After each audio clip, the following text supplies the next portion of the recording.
Hello, hello, hello.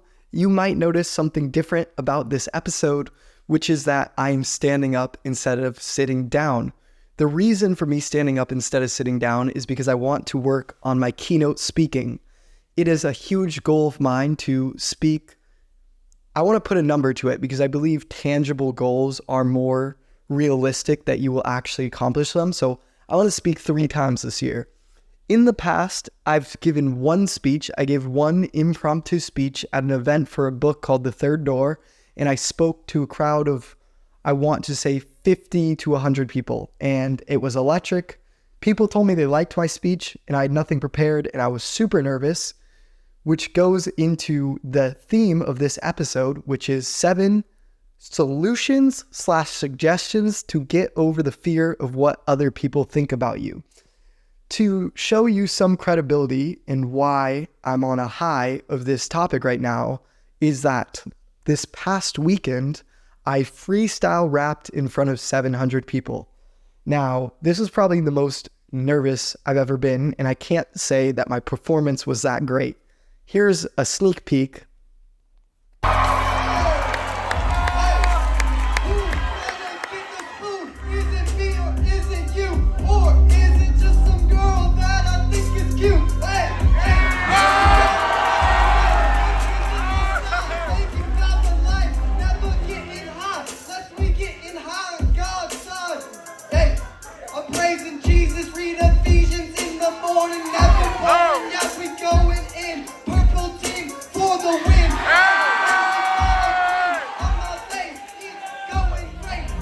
Okay, enough of that.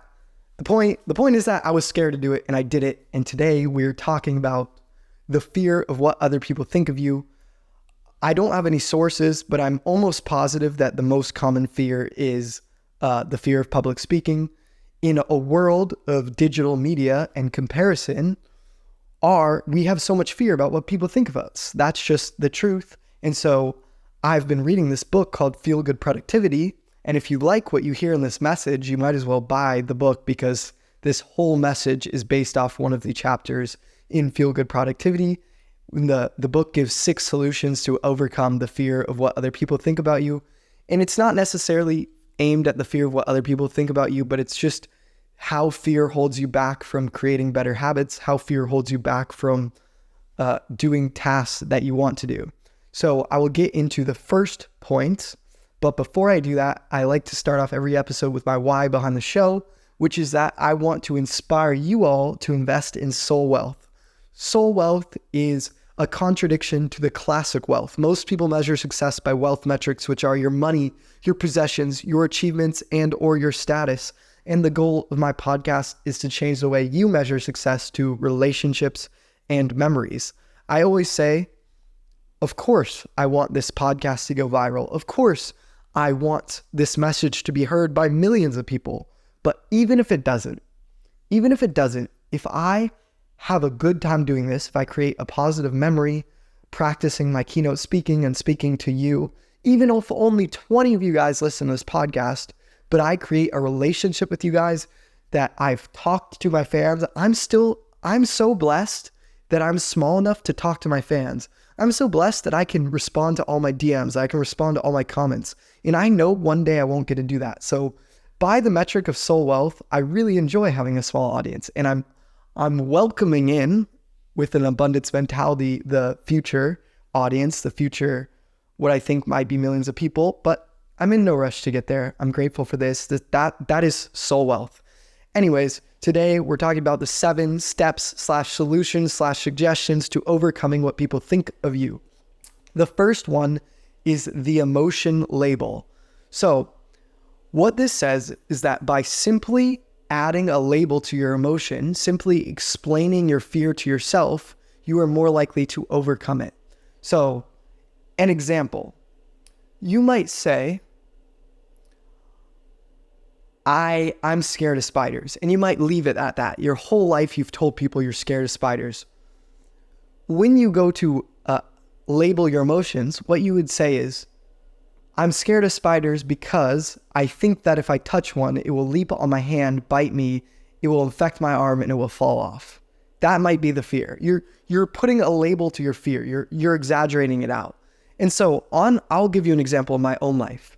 On my to-do list for probably the past 3 months, I've wanted to text someone.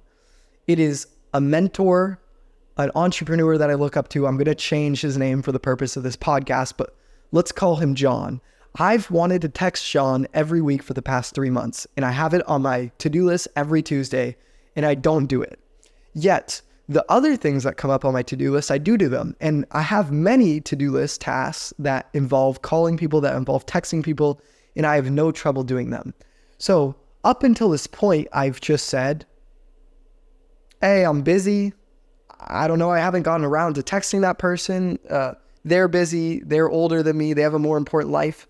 But in reality, the reason I'm not texting that person, I'm going to do the step number 1, which is putting a label to that emotion. Let me silence my computer here.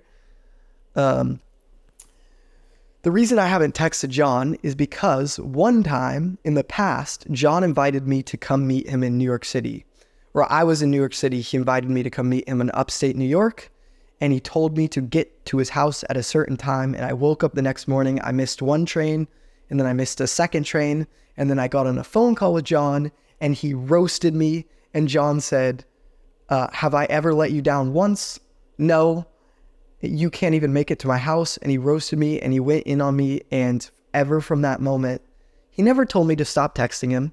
He never told me to not contact him. In fact, I think when he yelled at me, he was yelling at me from a loving perspective. He was saying, I want you to be a successful person. I want you to be someone who shows up on time, and you failed to do that. And I never did that to you. And it was a really important lesson for me because I was a late person, and I've become a much less late person as a result of that. But fast forward 5 months, I still don't text this guy. And I've chalked it up to being too busy or that he's too busy. But in reality, when I go to solution number 1, which is labeling your emotions, I'm here to label it in front of you. The reason I don't text him is because I'm worried there will be a reaction like there was when I missed the train to go to his house. I'm worried that he's going to be annoyed at my presence in his life. I'm worried that he's going to remember that situation where I failed to show up after he did so many things for me. And that is why I haven't texted him. That's just a suggestion of a solution. Just by identifying a fear, you are on the first step to overcoming it. The second is a step further, which is labeling your identity. Sometimes we don't do something such as, I'm scared of spiders. That's very specific. But we also have identities. An identity could be that I am a bad speaker. Therefore, I don't want to public speak. I'm a bad speaker. Therefore, I shouldn't start a podcast. I'm a bad speaker. Therefore, I shouldn't go on stage and freestyle rap in front of 700 people. That is an identity thing. Take an addict. Let's take an alcohol addict. 2 people, 2 alcohol addicts, they both want to become someone who doesn't drink alcohol. The first person stops drinking for 30 days and they tell everyone around them, they say, hey, I'm quitting alcohol. I'm quitting alcohol. I'm quitting alcohol. And not only are they telling everyone they're quitting alcohol, they're also in their head, they're counting the days. It's been 30 days since I last drank alcohol. It's been 30 days since I last drank alcohol. Person number 2, same thing, alcohol addict. They haven't drank alcohol in 30 days, but instead they go around telling everyone, I don't drink alcohol anymore. I quit alcohol. I don't drink alcohol anymore. I know this because I don't drink alcohol, so I can tell you this is true. The first person who identifies as a quitter is much more likely to relapse than the second person who identifies as this new sober person. Because if you're someone, you go to a party and you're saying, I'm quitting alcohol, all your friends will say, oh, just have a drink. Just do it this one night. One time won't hurt. But if you go to a party and you say, I do not drink, people will not try to get you to drink. I know this to be true because I've done it. I haven't drank alcohol in over 1.5 years. But the truth is I don't count the days. I have no idea when the day was that I stopped drinking alcohol. And even I just don't drink alcohol. That is my identity. So an identity label, solution number 2, the identity label says that you change the way you label yourself, and therefore you will be able to create better habits, and therefore you will be able to do new tasks. There was another example I wanted to give you, which is that this whole episode, I want to give you examples from my life. I mentioned this in the first example. I've really struggled with lateness. I've always told people I'm a very late person. I like to tell people the story about my mom, which is that my mom's a very late person. And my mom's so late to the point where her friends will tell her events are an hour before they actually are, so that when she shows up late, she shows up on time. And I've always just said, oh, I inherited my mom's lateness. I'm a late person. And I was a late person when I missed that train and got roasted by one of my heroes. Now I'm going to take solution number 2, the identity, or label your identity, and I'm going to make it something positive. Instead of going around telling people I'm a late person, I'm going to tell people I am someone who adds value to every room I enter. I'm someone who adds value to every room I enter. And I do believe that. I do believe, as I'm speaking to you, you're a camera right now, but if you are a person, and if you're listening, you are a person, I believe that I have value to add to you. I believe that when I enter rooms, I have productive conversations that elevate people. I believe that I have something with this whole soul of concept that really changes people's lives. So I'm choosing an identity that I also believe, but this new identity contradicts my old identity, which is if I'm someone who adds value to every room I walk in, then I'm probably not someone who walks into every room late. And therefore, I'm replacing a bad identity with a good identity. So whatever it is in your life, whether you want to quit alcohol, whether you want to be more entrepreneurial, change the way you talk about yourself. When you change the way you talk about yourself, when you change the way you label yourself, then you will therefore be able to change the actions you take and the habits you create. That leads us into our third solution/suggestion to get over the fear of what people think about you, which is the 10-10-10 rule. So the 10-10-10 rule might be my favorite out of all the solutions. And it basically says, when you're in a situation where you're scared of what might happen, people might think of you, you ask yourself the first question, will this matter in 10 minutes? The second question, will this matter in 10 weeks? The third question, will this matter in 10 years? So the most obvious example that comes to my mind is you want to walk up and talk to a girl. You want to ask a girl on a date. In your head, you have this grandiose image of how bad it could be, that she'll reject you. Or let's take it even further, that she not only will she reject you, she will stand up and slap you in the face. Let's say that is the hypothetical situation. Ask yourself, will this matter in 10 minutes? You can say yes, in the sense that in 10 minutes, I will feel rejected. I will feel less confident because I just got slapped in the face publicly by a girl. You might say in 10 minutes, it will matter. But will this matter in 10 weeks? Probably not. You might have already asked another girl on a date. You probably will not be thinking about that day. And will this matter in 10 years? It will certainly not matter in 10 years. Odds are you will have been married. Odds are it will become a funny story. If you ask yourself, will this matter in 10 years? You're going to be telling that funny story 10 years later. Now, this doesn't just apply to asking a girl on a date. This could be going to a job interview. I want to apply for this job, but I'm scared that I will appear unqualified. Let's take it to the extreme. I want to apply to a job, but I'm not only scared that it will appear unqualified, I'm scared that I will be so unqualified that the person interviewing me will escort me out, tell me to never return to the building, and say, you're unqualified. Even if that happened, will it matter in 10 minutes? Again, you could say, yes, it might matter because you might feel rejected, you might feel unconfident, but in reality, it probably won't matter in 10 minutes. It certainly won't matter in 10 weeks. You're probably applying to other jobs, doing other job interviews. And in 10 years, you will have a career. It might be completely unrelated, and it certainly won't matter. So you can see how this exercise would play out. Now, I'm going to tell you a really personal story from my life. And I'm actually a little bit scared to tell you the story because I don't want you to perceive it poorly. But I know in reality it wasn't poor, and that I know that I'm probably making a bigger deal in my head. So I'm going to tell you the story, which is that one time I walked into a party in high school. There was probably 50 to 100 people in a room. I walked into a party. Within 1 minute of being in this party, some girl walked up to me and boom, punched me in the face. I'm not kidding you. I got punched in the face in front of 50 people by a girl in high school when you care the most about what other people think of you. Before I go on with the point here, I'm sure lots of you are wondering, why did he get punched in the face? Did he deserve it? Well, you're going to have to take my word for it, but I will tell you why.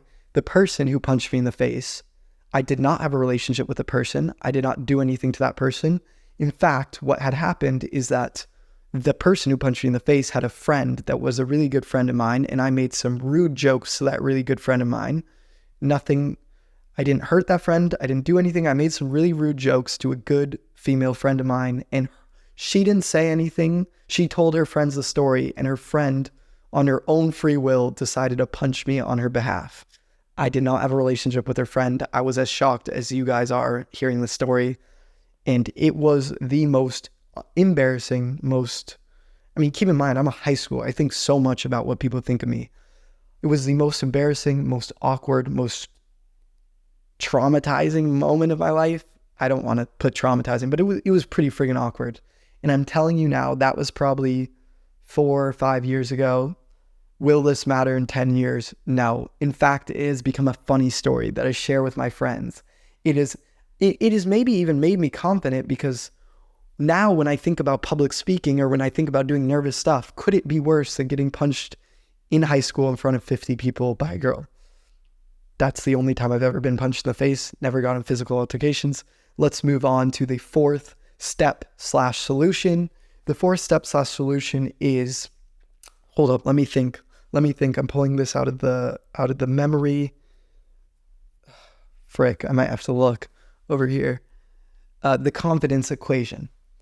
I like the confidence equation because I have a mathy brain, and the confidence equation is literally an equation, but instead of numbers, it's words. And what the confidence equation says is that self-confidence equals perception of ability minus perception of... Frick, now I'm losing you guys because I'm not saying it well. Okay, hold up. This is why I need practice public speaking. Okay. The self-confidence equation says self-confidence equals perception of ability minus perception of standard. So let me explain that. If you believe your ability is higher than the standard required, then you'll be confident about doing a task. If you believe your ability is less than the standard required, you will not be confident doing a task. So I'll give you an example. The task is tying my shoes. I've tied my shoes about 10,000 times in my life. So I believe that my ability of tying my shoes, which I've done 10,000 times, is greater than the standard of tying my shoes, which is just knowing a method to tie your shoes. Therefore, if someone asked me, how confident are you that I could tie my shoes right now, I would say, I'm 1,000,000% confident.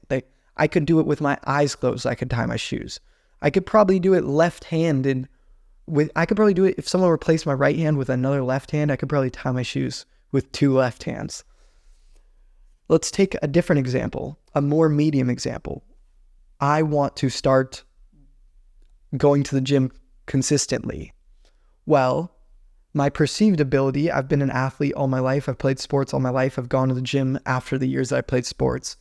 What is the perceived standard of going to the gym? That I have legs and that I'm not horribly sick or inapt and that I can just walk in and go. That's my perceived standard. Therefore, I'm very confident that I can create the habit of going to the gym. But let's say I was on that show, My 300-Pound Life. Let's say I'm big. I struggle to roll out of my bed. Well, then I might think of going to the gym as my perceived ability. I'm someone who struggles to get out of bed. I lose my breath going up and down the stairs. And the requirement for the gym is not just walking in the gym. The requirement for the gym is mental fortitude. It's mental fortitude. It's discipline I don't have. My perceived ability minus my perceived standard, I am not someone who can make it into the gym, or I'm very unconfident. The confidence equation, self-confidence equals perceived ability minus perceived standard. If we believe our ability to do something is greater than the standard to do it, then we'll do it better. I'm using this example of public speaking because I'm here practicing my public speaking. Let's say someone offered me right now, they walked in the room and they said, I have an opportunity for you to speak to 10,000 people right now. You have no time to prepare. You have no time to prepare. You just have to come speak in front of 10,000 people. Well, I would not be very confident about that because I've only spoke once publicly to about 50 people, and I freestyle rapped in front of 700 people once, which was cool. Those were awesome moments. But to speak to 10,000 people without preparation, that makes, I don't have confidence in that because my perceived ability is that I can freestyle rap in front of 700 people. That's the peak of what I've ever done, and I was really nervous to do that. So to speak in front of 10,000 people, my perceived standard for that is that I would have to have been someone who's given many keynote speeches, that I would have to have been someone who's taken improv classes, that I would have to have been someone who is way further down this career than I'm currently at. So therefore, I'm not confident. What is the solution to the confidence equation? It's going to sound anticlimactic and lame, but the solution to the confidence equation is to just start. So in this example, someone comes in the room, they say, I have an opportunity for you to speak in front of 10,000 people. You cannot prepare. Do you want to take it? The solution, just start. I go, instead of focusing on talking to 10,000 people, instead of asking myself, am I able to do it? I just walk out on stage. The first thing I do, I just start. I walk out on stage. And then I'm on stage, just like I'm here in front of you, and I have a mic in front of 10,000 people. Is it more likely, if I do that one step, is it more likely that I'm going to sit out there, give a speech? Or is it more likely that I'm going to be so embarrassed that I'm going to turn around and go inside? And to be honest, I think it's more likely that you finish the task. There's something called the butterfly effect by Mark Victor Hansen that says, if you focus on the first 15% of doing something, of doing a task, you are most likely going to do the last 85% of the task. By focusing on the first 15%, you're more likely to do the last 85% of the task. When I think about editing is something I've done for years. And sometimes I don't want to edit. Sometimes I have this fear that I don't have enough time, or this fear that I'm not a good enough editor. But when I think about editing, sometimes I'll just tell myself, just start. The solution to the confidence equation, just start. Sit and edit for 5 minutes. And 95% of the time when I sit and edit for 5 minutes, I end up going for 1 to 2 to 3 hours, and I'm very happy with my session.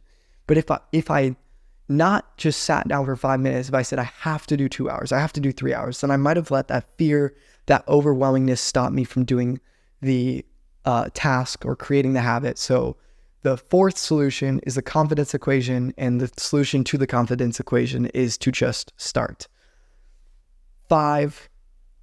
Number 5 is stop spotlighting. Stop spotlighting as a solution to overcoming the fear of what people think of you. So let me give you an example of spotlighting. Imagine we're all sitting in an auditorium and it's pitch dark. It's dark. You can't even see the person next to you. And you look on stage. Boom. I don't know why flashlight sounds like a grenade dropping now. But you're in this dark, dark room. You look on stage. The flash comes on and there's a spotlight on one person. What would you do? Every single person in the auditorium would be staring at the person who has a spotlight on them. That's the point of a spotlight. The issue when we say stop spotlighting, the issue is that we put this spotlight on ourselves 24/7 when in reality it's not there. We put the spotlight on ourselves 24/7 when in reality it's not there. One of my favorite quotes, there's 2 big mistakes in life. One of my favorite quotes, there's 2 big mistakes in life. 1, worrying about what other people think about you. 2, thinking that people are thinking about you. This quote has changed my life, so I'm going to say it one more time. There's 2 big mistakes in life. 1, worrying what other people are thinking about you. And 2, thinking that other people are thinking about you. Let's continue with this example of public speaking, of me speaking to a crowd, which is what I'm practicing. I might get in front of my friends. I might get in front of a big crowd and start speaking. And the natural fear is that people aren't going to like my speech. I don't know how far I would extend that fear. Maybe that people aren't going to like my speech, that they're going to go home, that they're going to tell their friends, that they're going to laugh at me, that I'm never going to get hired for another speaking gig, and that I'm going to be wholly embarrassed in front of the crowd. Well, that is spotlighting. That is thinking that people are going to take this event to the extreme. What I should do is ask myself and ask you guys, who was the last person you heard speak publicly? I'm not saying a podcast, what you're listening to online. Who was the last person you sat and heard speak publicly? I bet a majority of you can't even remember. And I bet if you do remember, it was someone who spoke positively and you remember good things about them. I bet that very, very few of you remember a speaker who was just a horrible speaker and you just dwell on the fact that that person was a horrible speaker. Even if you are remembering someone who was a bad speaker, you're probably only doing it because I'm prompting you to memorize it.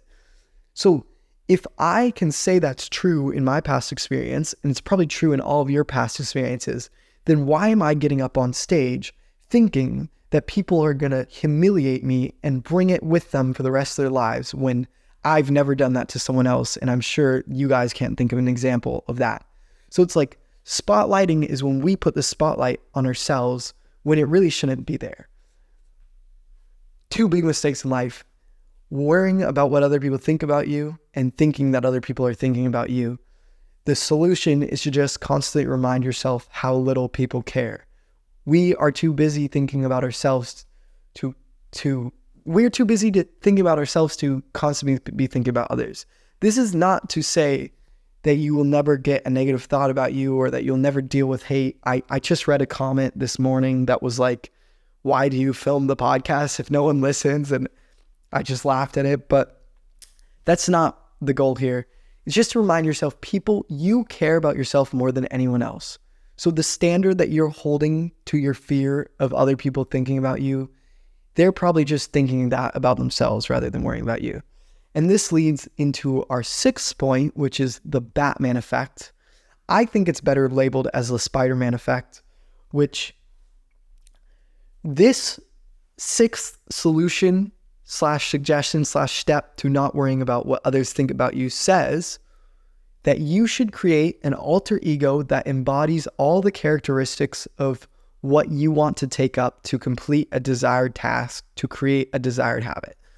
That you would create an alter ego that embodies all the characteristics that you need to do something, to create a new habit, to do a current task. So let's continue with this idea of public speaking.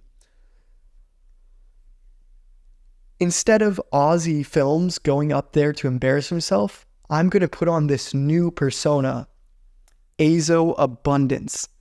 Azo Abundance, he's named Azo Abundance because, one, years ago, I used to want to make music, and the music name that I was dabbling with for a little bit was Azo, and I would picture myself singing in front of tens of thousands of people, and then, and so I associate Azo, who is not me, with that image of singing in front of 10,000 people. In Azo Abundance, his last name's Abundance because he thinks that he deserves to perform well. Azo prepared enough that he deserves to perform well.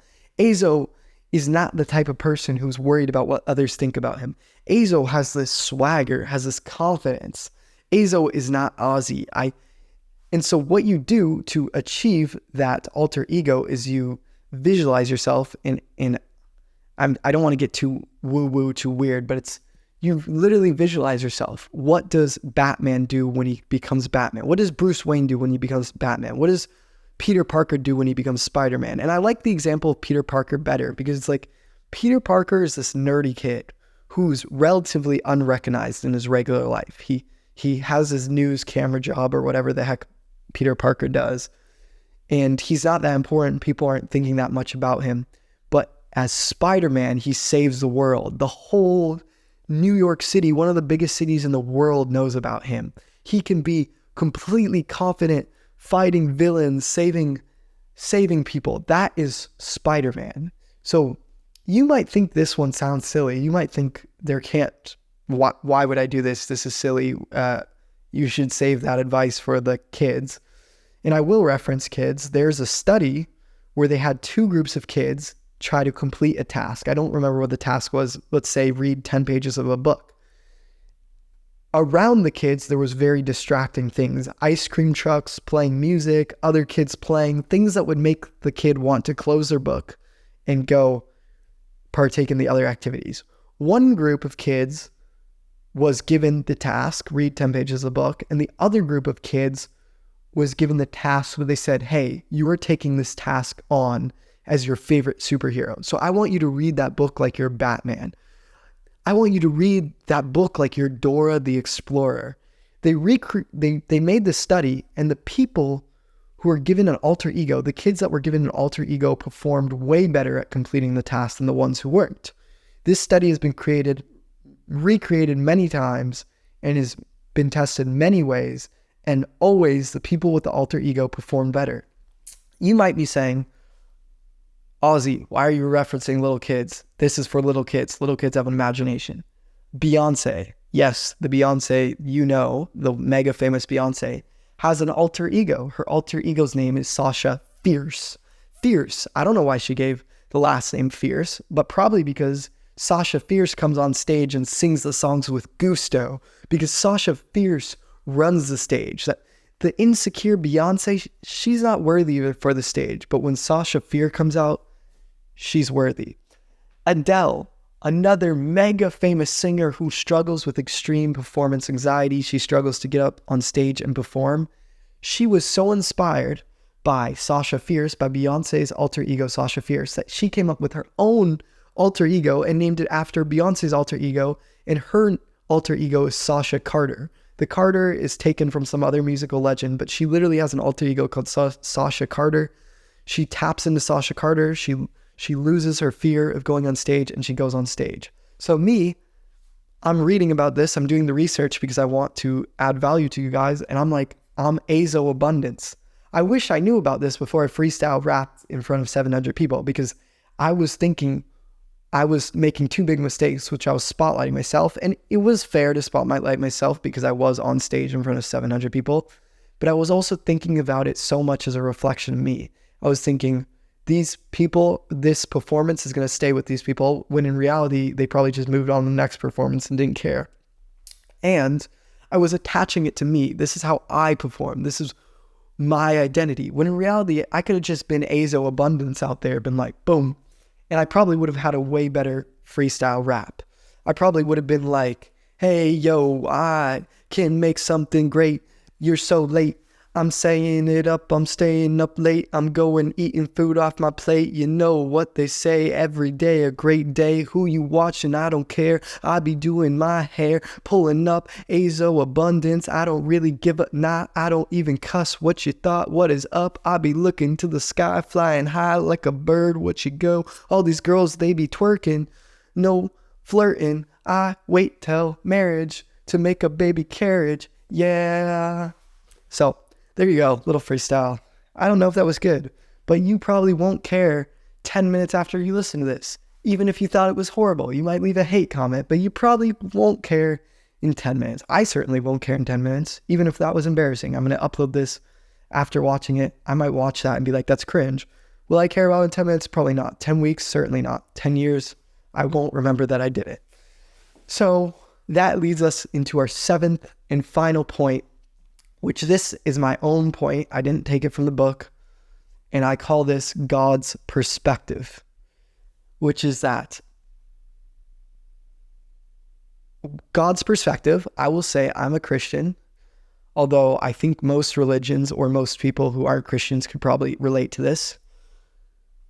God's perspective says that we are all equal in God's eyes, and I care more about God's opinion than I care about people's opinion. Therefore, I should not worry about what people think of me.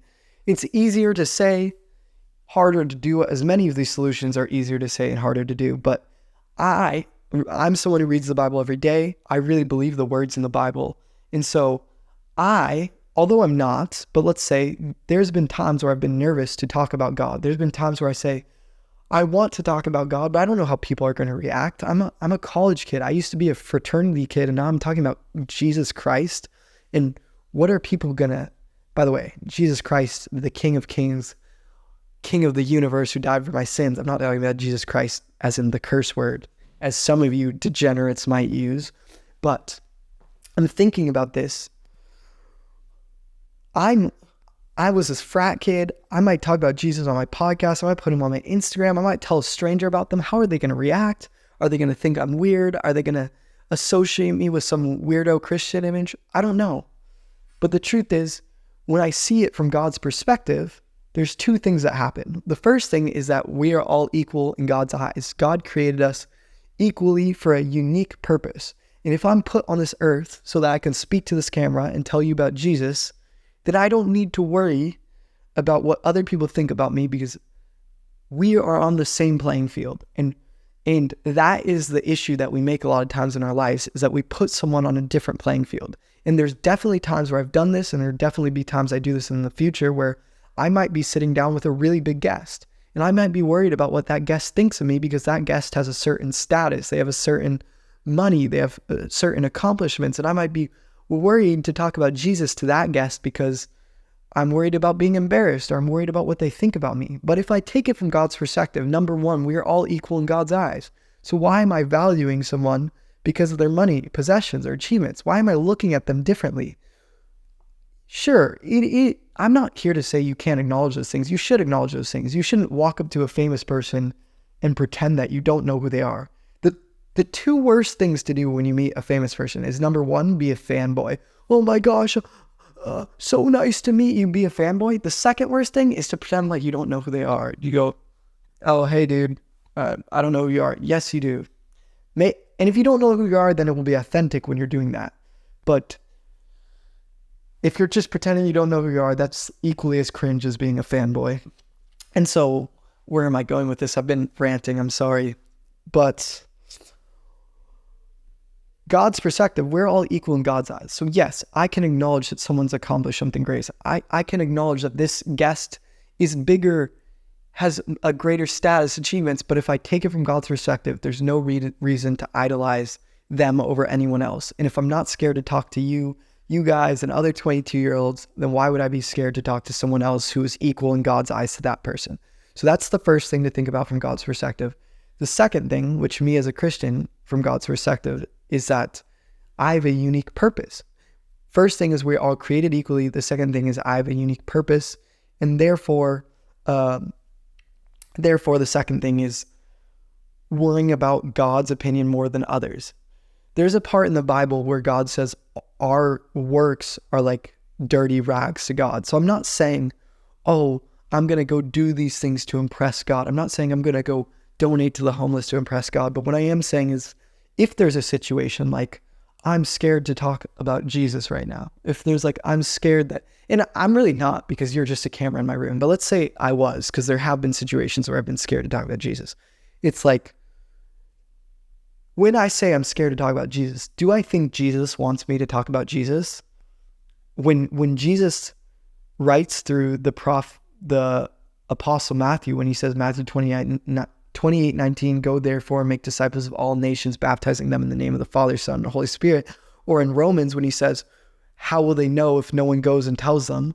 When God directly commands us to go, when Jesus directly commands us to go and tell people about him, making disciples of all nations on earth, if I'm saying I'm scared to talk about Jesus, it's not that your fear is valid. You have your fear for some reason, but whose opinion do you care about more?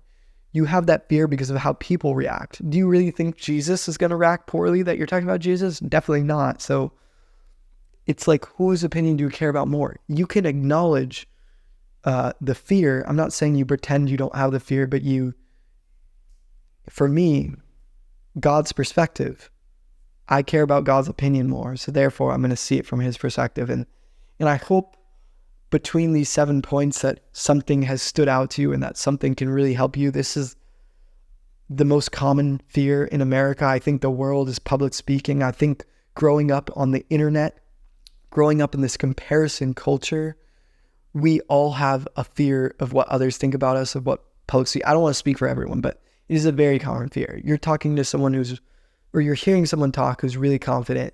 I told you just last week, I freestyled in front of 700 people. And even me, I struggle with the fear. I think when I was praying to God and I was considering what shackles do I hold on to? Jesus freed me. I'm going to heaven for eternity. What a task. Jesus freed me. I'm going to heaven for eternity. What shackles do I choose to hold on to? And the ones that I choose to hold on to is the approval of man, the hoping that other people like something I do. That's what I need to let go of. That's what I'm here. That's why I studied. That's why I read this book. It was like, I didn't know this book was going to talk about this, but I feel it was God's intervention to that. And I'm just hoping that it adds value to your life. I freaking love you guys. Come on, my dog's walking in here, so you might hear some paws.